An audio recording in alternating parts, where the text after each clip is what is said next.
Media. CFM Radio.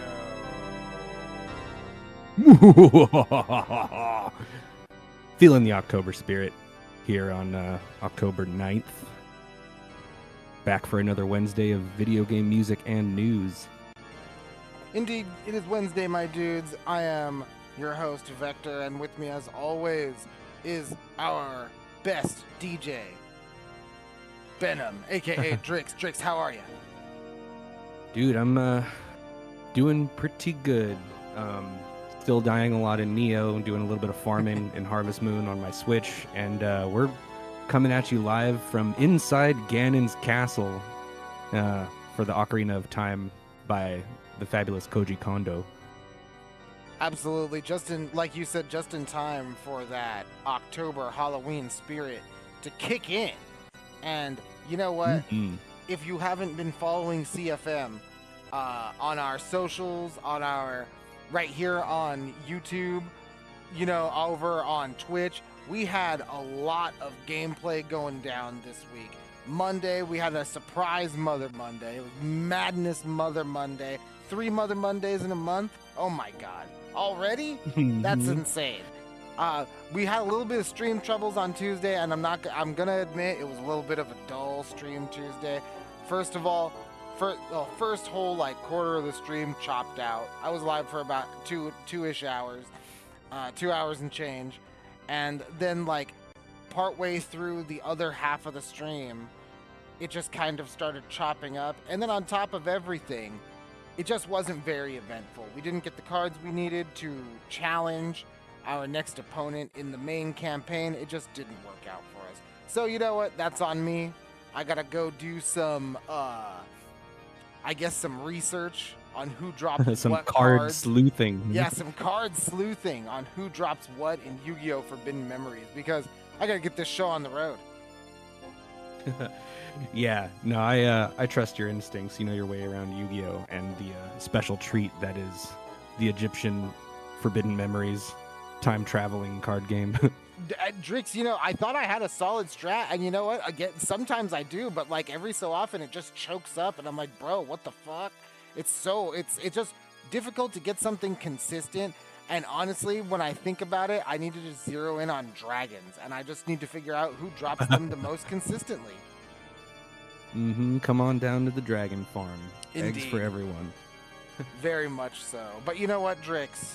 Today is kind of a big day because quite a few of things crept up in the news over the weekend. And no, we're not just talking about Silent Hill 2 and Dragon Ball Sparking Zero, the two biggest games of the week right now. One of them's out, one of them's not, right?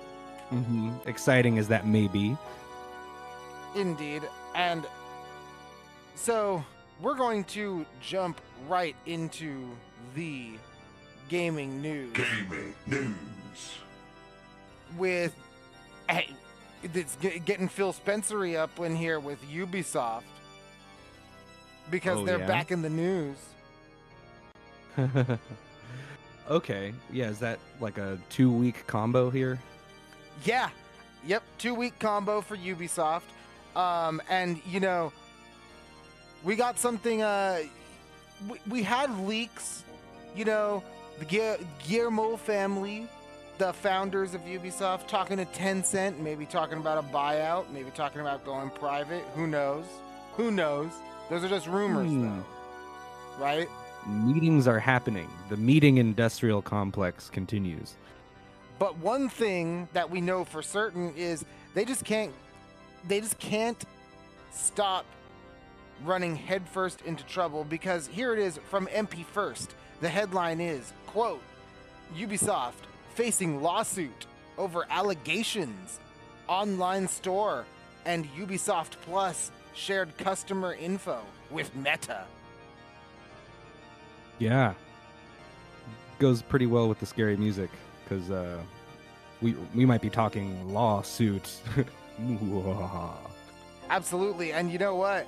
If you are Ubisoft, or if you are a Ubisoft investor and you're seeing a lawsuit in our home state of California, ooh, That stock price they're talking to 10 cent right now, Drix. But that stock price might just go to 10 cents. Yeah, somebody might buy the dip low on Ubisoft if anything goes awry. From the article, quote, the lawsuit identifies the plaintiffs as Trevor Lakes from California and Alex Rajoub from West Virginia, and it mentions how they were subscribed to Ubisoft Plus and downloaded one game while they were logged into Facebook and didn't know that Ubisoft was sharing their info to the social platform via Pixel's tracking feature. The filing was made in the Northern District of California with law firm, I'm probably going to butcher this, Pfeiffer Wolf, which specializes in privacy issues representing the plaintiffs. Now, for those outside of California, we have in California, we have a ton of data privacy and protection laws out here. And while it can be annoying, you visit a website, you get a pop-up. It's like, do you want cookies, bro? Take the cookies. Yes. Would you like the whole jar or just some of the jar of cookies? And you always got to say... or reject. You have to say some of the jar or just reject everything in the jar because these cookies, guys, they're bad. They're bad cookies. Oh, some of them you need to look at the website correctly, so you might want some of the cookies. Some of the cookies, but you just take the bad ones out.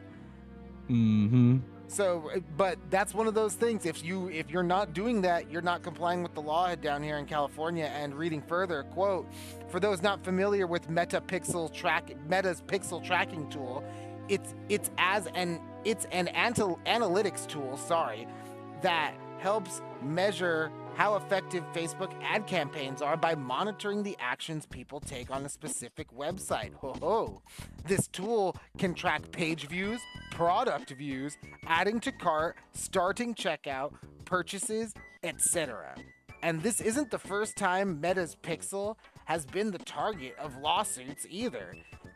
As it also made waves last year in a suit filed by a hospital. And Drake, on the website on MP First right here, that headline, once again, if you guys want to check it out for yourself, is Ubisoft facing lawsuit over allegations online store and Ubisoft Plus shared customer info with Meta. If that article has a link, and it links to the a article which details the Metapixel cases, the video it's come up before. Yeah, and it links back to the Video Privacy Protection Act of 1988, how the Metapixel are also being filed alleging violations of the federal state wiretapping laws. So they might be wiretapping you. That's all in this extra article that they link to from the hospitals. So these guys are taking everything. Yeah, they've got notes from their last legal defense of the Metapixel. Wow. So this isn't some sort of there's a preset precedent here. This isn't some sort of oh man, maybe they did it. No, they totally did it. And Ubisoft totally, if you had a Ubisoft Plus account and you ever did anything through Facebook for the Ubisoft or using the Ubisoft Plus account, you gave them all your data. Dang. Talk about asking for forgiveness instead of permission, Absolutely, Drakes. And that's kind of wild, Again, we tell you guys here on CFM Radio that you gotta be aware of all of these things. You might just be like, hey man, I want to play a game, and hey, you know what, I want to play a game too. But at the end of the day, you are giving your data to somebody. You just need to know the conditions of how you're giving it to them. Yep. Yeah, you can't really open a newer game without there being a full legalese stack of terms and conditions, and or at least some kind of login. Yeah, separate login, not just for the console, but everybody wants your email now. So that's what's going on with Ubisoft. Sounds like they can't catch a break, Drix. These guys, they just keep taking one. Yeah, No, it's I have some experience running ads with the Metapixel. It's crazy the amount of stuff, like millions of data points, and how that's essentially what they're selling back to you is your information on a server somewhere. Man, that's pretty wild. Oh, but I can target exactly what band you might like or listen to. So, hooray. Ooh. Hey, you got it, right? You got that data. I can show my music to people who are most likely to want to hear this kind of music. Hooray. You got the data, right? It's out there. You just got to pay to borrow it. Oh, there you go. But so that's following him around to other sites is extra with the Pixel. Oh. So you could so I can indeed tap you. Yeah, it's extra effort. But exactly what was said about, like, oh, if you go to a website and you put something in a cart and don't buy it, they have your email and they can just like send you a message, be like, oh, we saw you were looking at this, like, how about it's hopefully it's just for selling you stuff. But what happens on the back end of that website is I'm gonna keep playing spooky music. Absolutely. Super ghouls and ghosts. Yeah. Even though our next story might not be so spooky, the guys who are behind it, it's spooky season for them, as you can see from the following trailers that we're playing right here on the B-roll, because it is Fortnite. And next up, we've got a word from our old pal Tim Sweeney at Epicgames about the future of the company. You can call him the father of Fortnite. Now, we've reported here about their losses to Apple and Google in the campaigns against app stores on the show before, but according to a new interview from The Verge, they seem to be back on the up and up, Drix. Ooh, very nice. Yeah, we might have reported on some rocky roads for Epicgames a while ago, but yeah, some interesting stuff on the horizon. From The Verge, the headline is, quote, Epic has a plan for the rest of the decade. From the article, in an interview with The Verge, Sweeney says that reining in Epic spending was part of what brought the company to this point. Last year before Unreal Fest, we were spending about $1 billion a year more than we were making, Sweeney says. Now, we're spending a bit more than we're making. A little vague, right, Drix? But $1 billion over is, that's kind of crazy. Yeah, it seems a lot to us who are not, an entity with a lot of resources under their belt like that. But, what kind of wheels and deals are they going to have ahead in order to maybe close that deficit? Right, Drix, or stay afloat? Because, one of the main money sinks that we found out last year, among other things with Epic, was that their Epic Games Store didn't exactly pay off for them, and that they were giving away all these free games and weren't exactly seeing a return.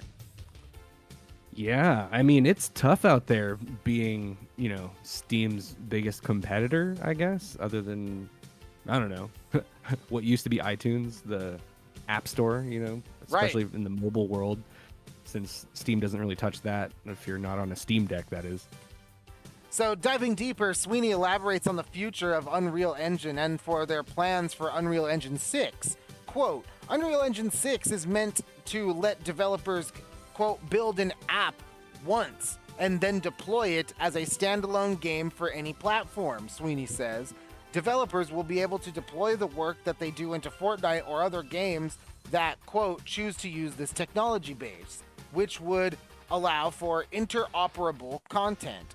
And one of the things that they piggybacked off of in the article for this is their deal with Disney and how that's one of the main goals for Fortnite and their partnership with Disney is to make all of these Unreal Engine tools just 100% user-friendly. Yeah, that's pretty crazy. They're seems like they're taking like a Roblox route almost, where like we want to be a Fortnite intermediary between people who want to make, content for games and the full on, I'm super subscribed version of Unreal. Right, because Unreal, for those who don't know, the Unreal Engine is free to use for anybody, but a lot of the features that really allow you to go in depth with your game development are paid. So this is sounding like they want to break down those barriers and give those development tools to everyone. Because reading further too, quote, what we're talking about with Unreal Engine 6 is the technology base that's going to make it possible for everybody. AAA gamers to indie game developers to Fortnite creators achieving that same sort of thing. And Drix, while these plans are ambitious, including plans for asset stores that link into other platforms, such as Roblox, like you were saying, the article does note that, and quote, it has to do that without much of a presence on mobile. The company has spent years in legal battles with Apple and Google over their mobile app store practices, and it just sued Samsung too. Oh God. The Epicgames store recently launched on Android globally on iOS in the EU, but thanks to restrictions on third-party app stores, the company's game store boss, Steve Allison, tells The Verge that reaching its end-of-year install goal is, quote, likely impossible. Any major change could take quite a while, according to Sweeney. So, listen, Drix, these guys, they might be in the green right now, and we were saying earlier, and how we reported on it was only a couple of months ago, a huge, probably part of the huge deal with Disney was that they needed to make sure that they could, with a sizable investment to get them into the green, that they could allow more methods of monetization. And that's kind of what this seems like. Not to sound like cynical about it, right? But what it seems like is, asset stores that link into Roblox plus Unreal Engine 6 being usable by like anyone from AAA to Fortnite developers. Yeah, there's some ambition there, but will it pay off, having a bunch of users make stuff for your games? Or, will Disney be like, oh, we need more mobile games, and how's that partnership going to turn out? That's something to stay tuned for.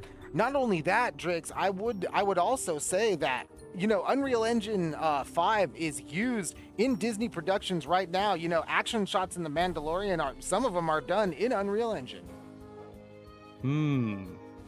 Yeah, could be some interesting collaboration in the gaming, visual effects, film, TV, and movies realm. Or it could be to stream, I guess. Or it could be one of those things where Disney's just gobbling up another huge entertainment entity, right? Jeez. Yeah, definitely on the warp path. But Epicgames is definitely recovering. Don't call it a comeback if it goes well, I guess. They had legal battles with like every digital app store, it seems. Like, yeah. Wonder what could have went south there. Just sued Samsung. Yeah, like there could be a documentary on that. I'd be interesting to hear. Like, we just make games and we want them to be on your phones, and all the phones app stores are like, no. What failed in that relationship? Something like that has to be going on. But either way, Drix, one thing that is definitely going on is this smooth jazz soundtrack in the back. What's going on with this track? Yeah, Disney might have lifted the mood a little bit. This is, speaking of building your own content and creations for your games, this is one of the simulations that started it all, SimCity 3000. Oh. Not the fourth, not the second, but SimCity 3000 for the PC, a song called Sim Broadway.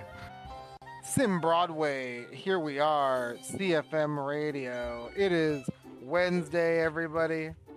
We'll be back. CFM Radio.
What can you do on the moon? You can't even breathe on the moon. Can't lie down in the dunes and hold your baby tight. You can't hug your baby on the moon.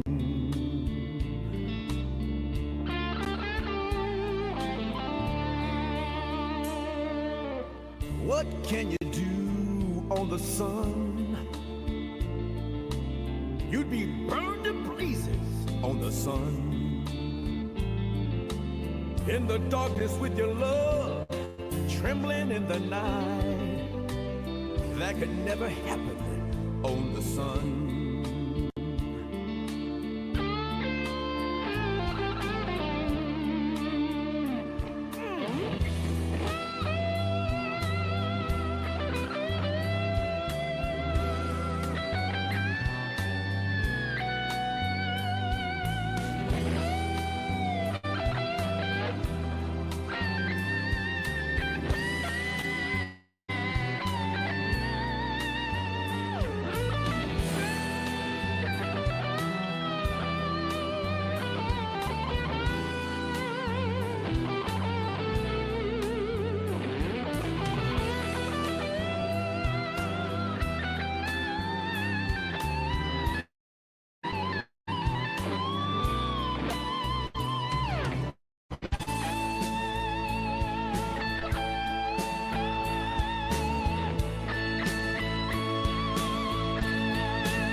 What can you do in this world? You can't even love in this world. You can't face the darkness, can't face the light. You can't even live in this world. You can't even breathe in this world. You can't even love in this world.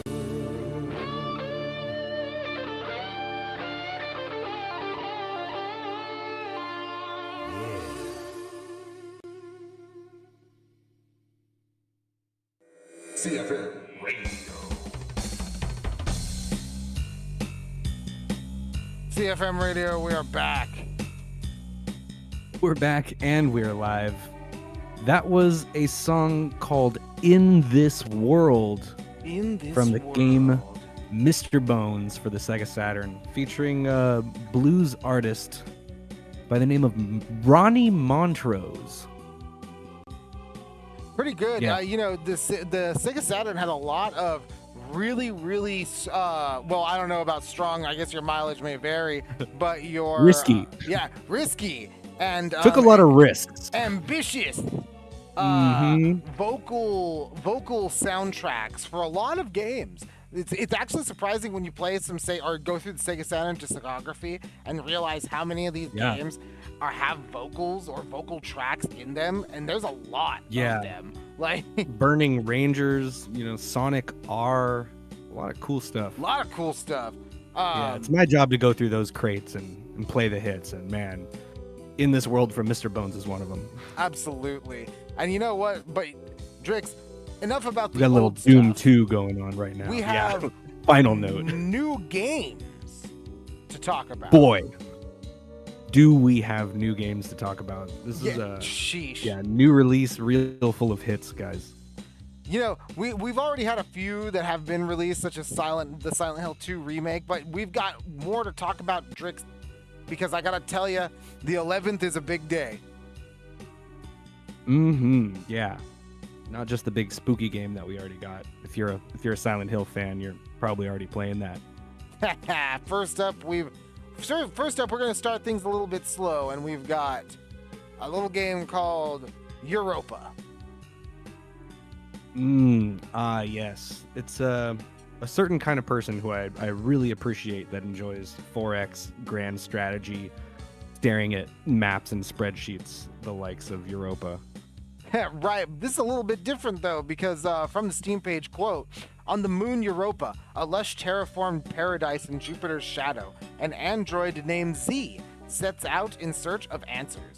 Run, glide, and fly across the landscape, solve mysteries in the ruins of a fallen utopia, and discover the story of the last human alive. Yes, sci-fi, space, planets. But not the too much map, action or combat, it seems. Much more exploration. Yeah. So maybe more of a No Man's Sky than a map war with spreadsheets. So Europa, it's hitting the PC and Nintendoswitch this Friday, October 11th. Next up, we've got. We're gonna ramp into the bigger stuff here. We have Metaphor ReFantazio.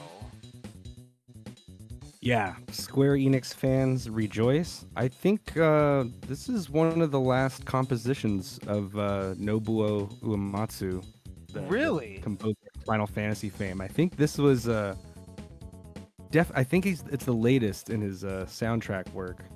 But if I watched the Square Enix Direct showcases and Sony stuff correctly, I think that's what they mentioned that in the trailer. Drix, we gotta stop you right there because this is the Atlas game.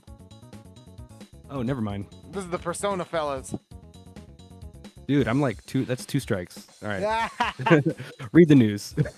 So, from the website, quote, this is a story of how people must find unity to elect a new king. Our story takes place in the United Kingdom of Uchronia, where the assassination of the king brings chaos and unrest to the land. Then, one fateful day, a magic known only to the king called the royal magic is invoked, and the world becomes embroiled in a royal tournament for the throne. Sounds pretty anime to me, Drix.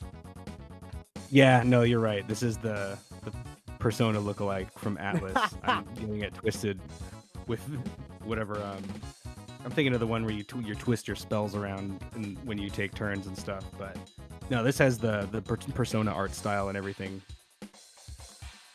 And this is indeed, it is the latest from the minds who brought you the likes of Persona 5, and it hits the PS5, PS4, Xbox Series consoles, and PC this Friday, October 11th. Yeah, you might even recognize some of the monsters with their Atlas trademark. Indeed. And finally, we have arguably the biggest launch of the week. Oh yeah, I mean, some of the biggest to ever do it. This is Dragon Ball Sparking Zero. The triumphant return, or spiritual successor, if you will, to the Budokai Tenkaichi series. It's here, and we're gonna get to battling. Finally, the Dragon Ball game we've all been waiting for. From the official website, quote, taking the legendary gameplay of the Budokai Tenkaichi series and raising it to whole new levels. Unleash the fighting spirit within you and take the fight to arenas that crumble and react to your power as the battle rages on. Shake the earth, break the heavens, make yours the destructive power of the strongest fighters ever to appear in Dragon Ball. And Drix, Dragon Ball Sparking Zero is out this Friday, October 11th, for PS5, Xbox Series consoles, and PC, but those who have the deluxe edition, digital or otherwise, can play it right now. Yeah, that's pretty sweet. And we're talking about what the package comes with. This one's actually pretty nice. If you're going to fork out extra dough for a game, yeah, you might want to get what's included with this one. Exactly. If you haven't already. Exactly. If you're one of those guys who wants to who's okay with forking out that extra little bit of cash, this is one of those games to do it on, for sure. You definitely get the value. Yes. And, Goku coming in strong, hot off the heels of a Sun Wukong Journey to the West game. And you know what, Drix? we're coming in hot off the heels of this track. This track is going crazy. I can dig this insane 16-bit retro sound. What is it? Yeah, you got it, man. This is the Sega Genesis. We're listening to Stage 5 of Splatterhouse 3. Splatterhouse 3, Stage 5. Here it is, CFM Radio. We'll be back. The sounds of your 16-bit gore. We love it.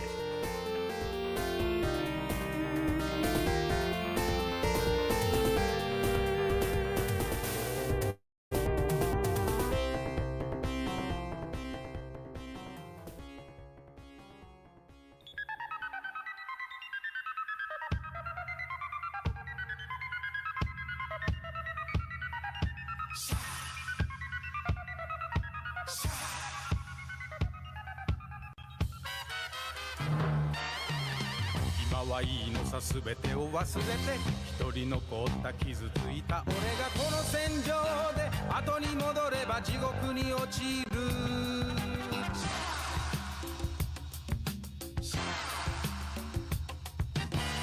ビーム輝くフラッシュバックに奴の影シャーシャーシャーシャーシャーシャーシャー流した血しぶき後で吹け狙い定める俺がターゲットシャーシャーシャーシャーシャーシャー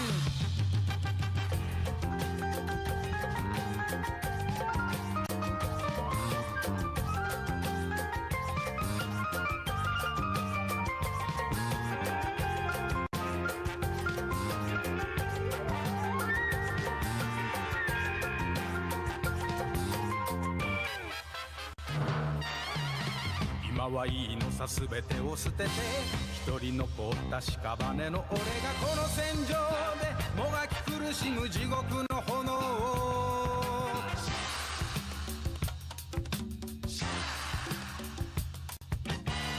ビーム輝くフラッシュバックに奴の影シャーシャーシャーシャーシャーシャー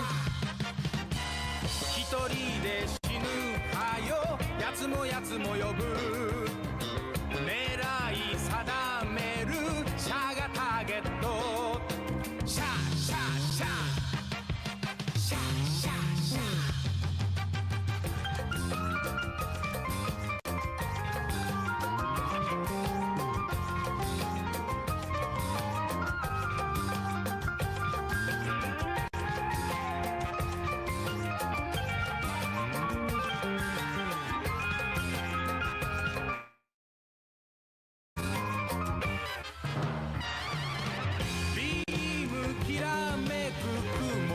生きて見つめる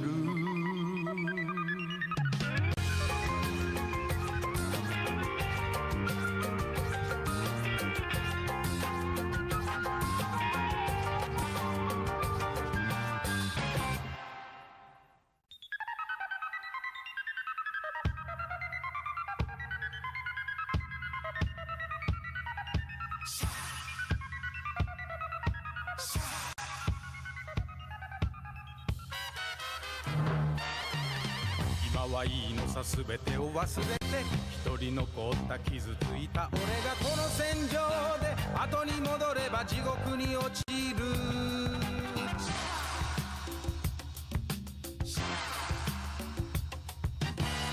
ビーム輝くフラッシュバックに奴の影シャーシャーシ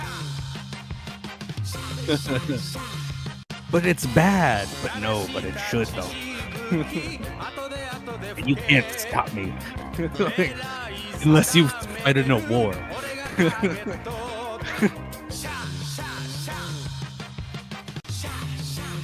Oops.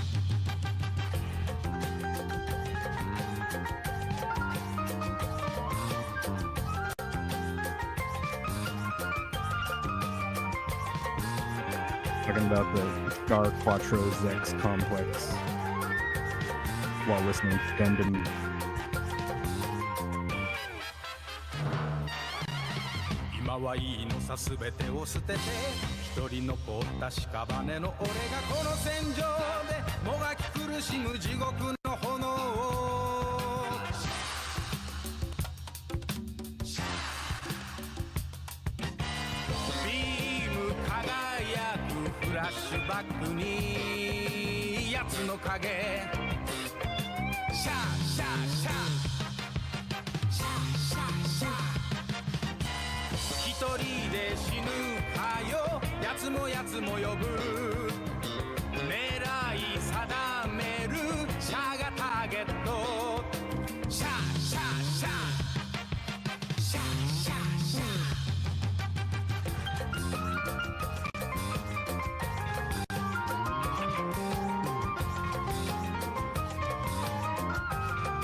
Video game news. CFM Radio, we are back. And you know what? Okay, so what was going on in the musical break? By the way, Drix, what track was that? Let's set the mood. That was from a PS2 game called Mobile Suit Gundam Federation vs. Zeon. Yeah, Zeon. The game, of course, is Japanese, and I'm reading it in English, is called Shargakuru. Kuru.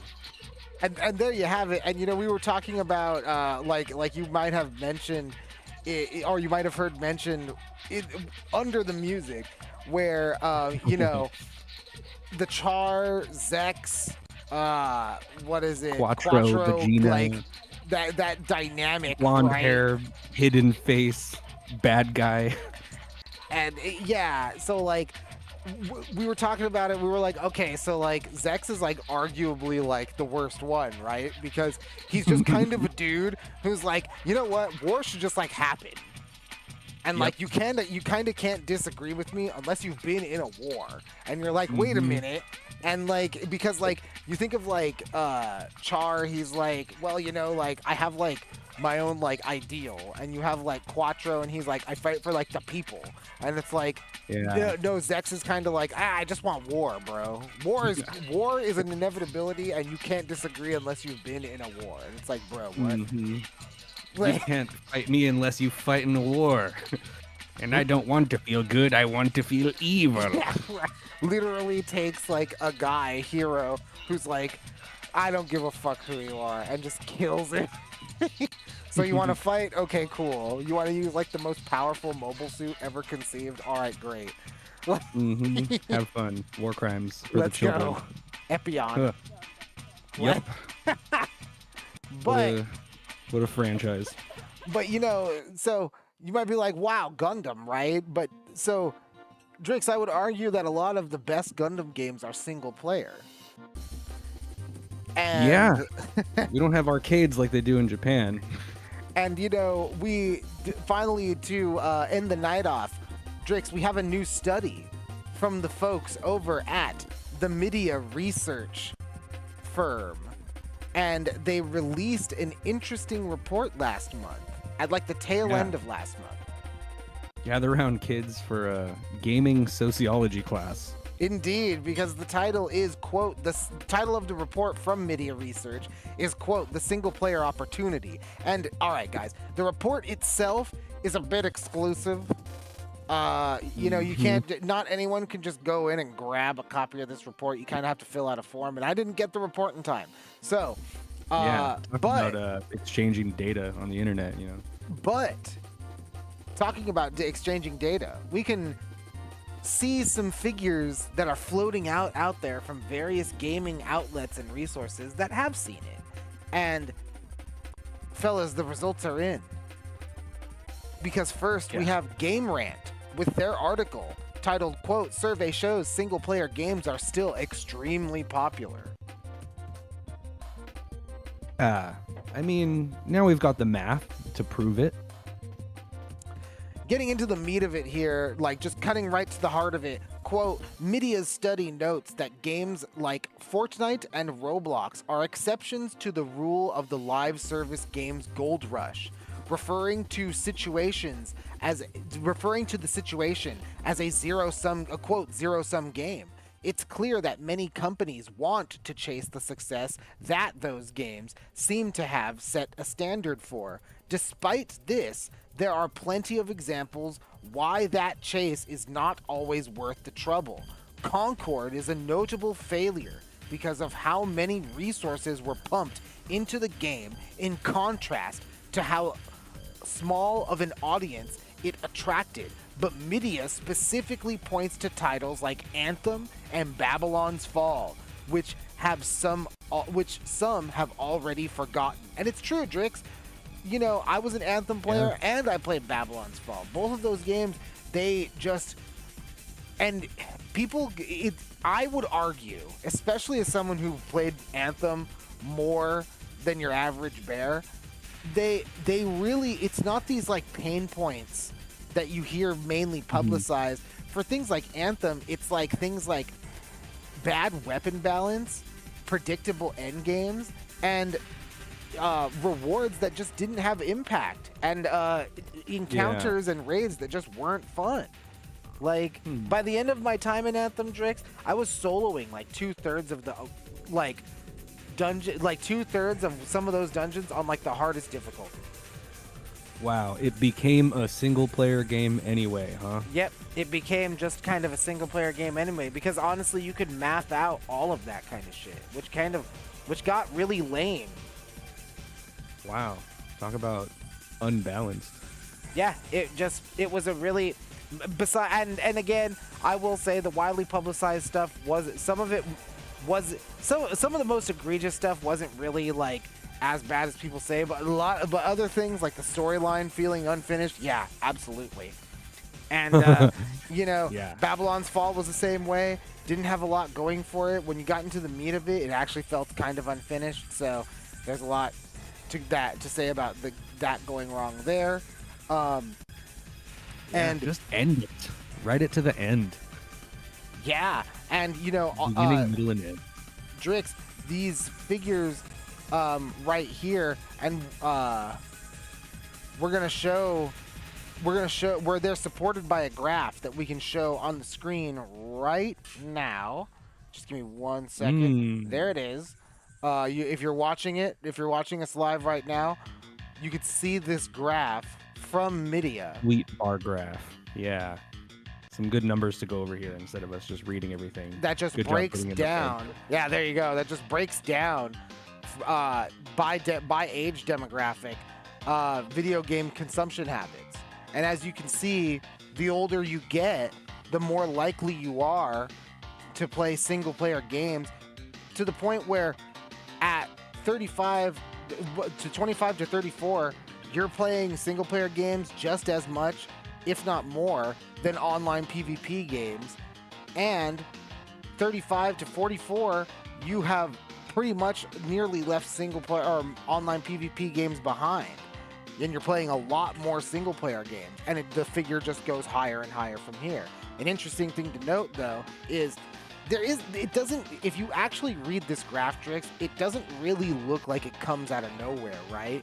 You start off at 30 when at the 16 to 19 bracket, 30%, and then it's beaten by 40% from online PvP. That's only a 10% difference.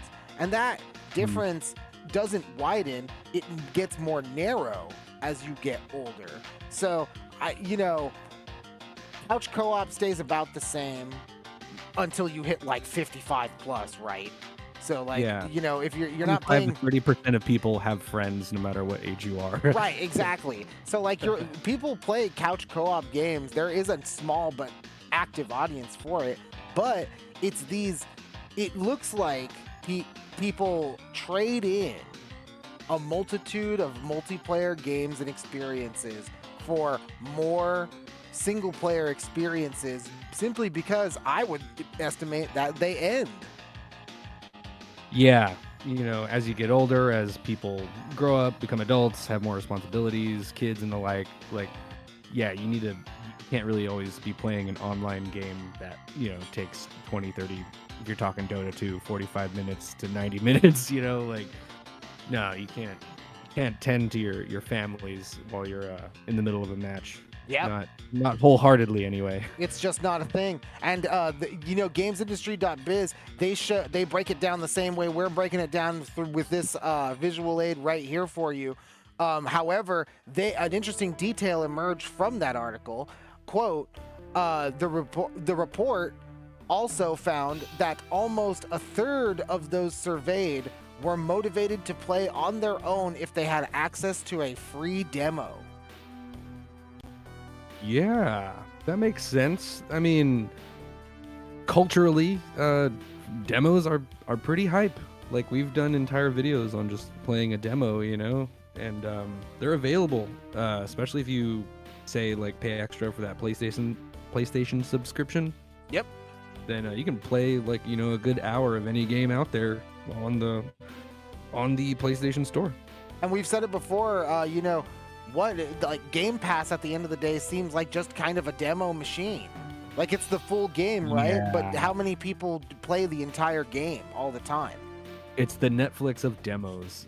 Yes. And we're just going to keep that figure up there, right there for you. So you can always reference it back. And this article, we have another article from Kotaku that dives deeper into all of it with its report titled, quote, "Most people prefer single-player games, new study claims." And it provides another interesting fact right off the bat. Quote, 58% of mobile gamers prefer single-player titles. Wow. Okay. I mean, yeah, you're talking, Bejeweled and Candy Crush, gacha True. games, mostly, for the most part, single player, Honestly, very true. And it's one of the, I don't think people really conceptualize games like, Endless Runners or Candy Crush, like you said, as like single player games. Even these like little auto, I play these or I have played, I don't play them anymore, but you play these like auto battlers that are like little beat 'em ups, like 2D beat 'em ups, like Street Fighter and King of Fighters, and they're just like little auto fighters where they just do the beat 'em up stuff automatically. Yeah, or the strategy of, hey, come back and tap me in another hour. Like, hey, come back and tap me like tomorrow morning, and then come back and tap me again tomorrow night. Just give it a couple exactly, taps, raise your exactly. farm. Your oh man, the Simpsons game got like way too big. Oh man, That is a huge R.I.P. title. What Simpsons hard tapped drive. out. Like, Yeah, Simpsons tapped out. Man, they had a lot of stuff going on there. They never patch games so that they get smaller, I mean, you always got to have more and more to spend, right? Yeah. Microtransaction city on your mobile device. Or do you?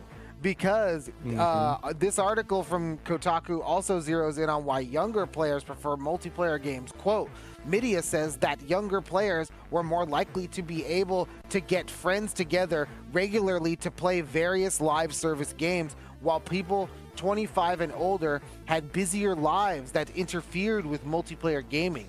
Media also says that younger gamers also like to take, quote, vacations from games like Fortnite and Apex Legends, and suggests that publishers and devs should try to release new single-player games toward the end of live service seasons, when players are more likely to be looking for a break. Interesting idea. Wow. interesting Yeah, that's thing good to think marketing about. data. Like, oh, there's timed events going on in other games, guys. You know, Time It's the like single player sounds- release as the Fortnite Yeah. season is ending and everyone's done with their season pass.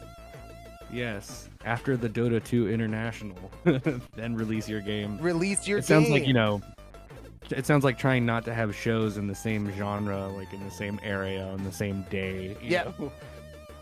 Every club can't do a goth night at the same time. Like, Right. You got to figure it out, right? You got to make sure that you're putting Goth Night on the right night. It can't be willy-nilly, right? Can't be emo night. Different crowd. Did they do that in the last month already? You know, are we going to be, you know, up to our necks in Edo Japan games like next April? Oh, or man. whatever? That's... yeah. Hey, very, very interesting to think about that kind of idea. Cross-reference that idea with what we were hearing, almost like a year ago, about how Final Fantasy 16 reached more younger players. Very interesting.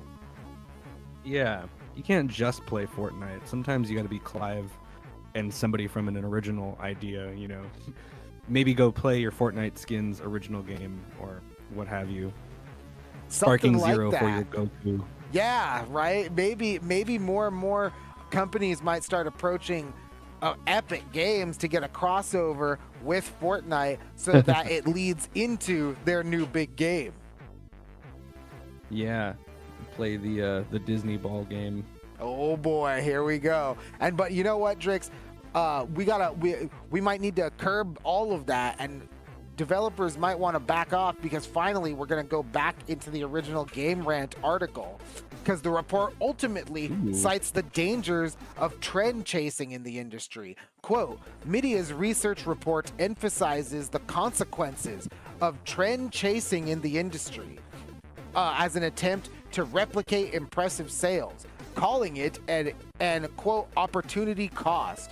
It points out that gaming is a volatile market, and taking risks in an quote, oversaturated space can prove reckless.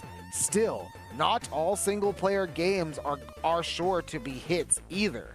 Star Wars Outlaws and Final Fantasy VII Rebirth failed to meet sales expectations, and they're single-player games with devoted followings.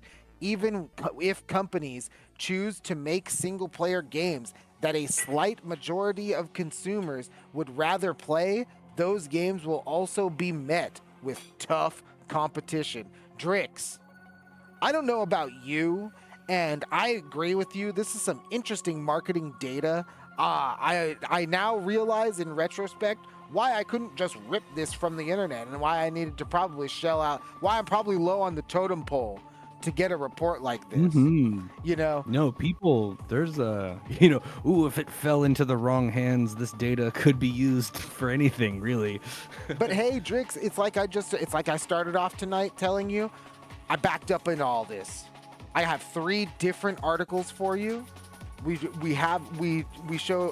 told you all the headlines of all the articles. Kotaku, Game Rant, GamesIndustry.biz, all of these guys all got this report, and they all picked it apart.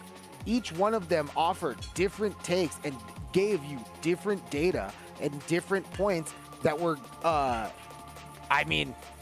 there's no other way to say it, privileged information otherwise.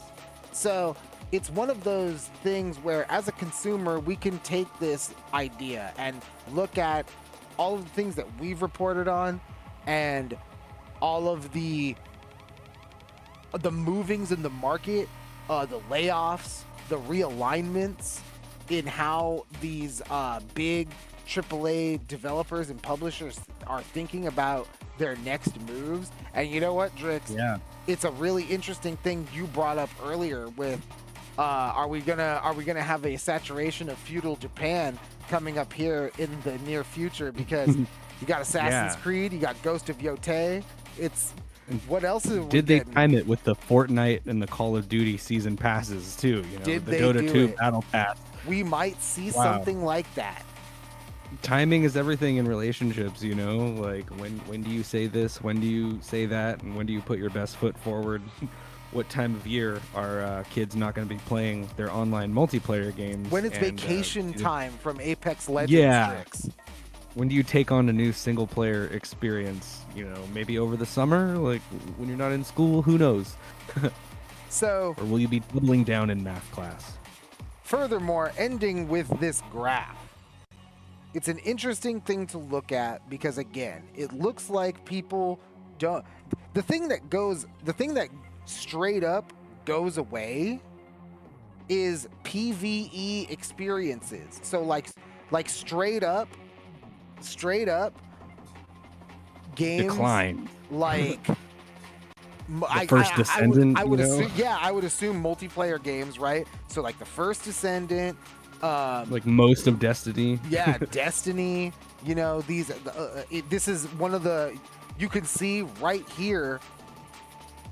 I think it's an important thing for World of Warcraft players to look at because your 40, your 35 to 55 player base just does not have time to do your 25-man raids. No. You're gonna have to get them a little That's younger. kid shit. That is 20 to 35-year-old shit. Mm-hmm. You know, before you have the family, right? Before you have the family, Yeah. before you got the wife and kids and fucking 3 payments. Yep. That's what you do when you can stay up all night in college. Yep. You raid. You do the PvE. Yeah, or you're playing Dota 2. Yep, or you're playing Dota 2. Or you're doing both. Yep. You take turns, you take vacations from each other when Dota gets a little too toxic or something. Anyway, it's talking about toxic. You know, like we said, we hate to be the people who put toxic thoughts into your head, but again, fellas, keep it in the back of your mind. Did your favorite, or does this new hot single player game that you're anticipating come out at the end of a Fortnite season? Yeah, otherwise it might tank the development company or publisher. And we just can't. Yeah, choose your day one purchases carefully, and your digital deluxes with your, advanced playtime. Yeah. Anyway, talking about advanced playtime, that'll be it from us here. I'm waiting for my Dragon Ball Sparking Zero. I didn't pay the extra because it's already on its way, folks. Yep, here I am waiting like a schmuck, confusing my Atlas games from my Squaresoft games. Hey, you know what? One thing I did forget to mention before we all go out and play our own games, fellas, the Metaphor ReFantazio, it's got a very meaty demo free right now. From what I understand, all reports say, I haven't played it personally, but all reports say it's about 10 hours. Ooh, sounds like something I should get into tonight. All right, everybody. Sounds like we know what we're playing. Have a good night. See you next week. Remember to follow us on Twitch, twitch.tv/CFM on Twitch. Make sure you're subscribed to us here on Clusterfuck Media on YouTube. Drix. Yeah, good show tonight. It's been a pleasure. Love you, Joseph. See you next time. We're out. Thank you.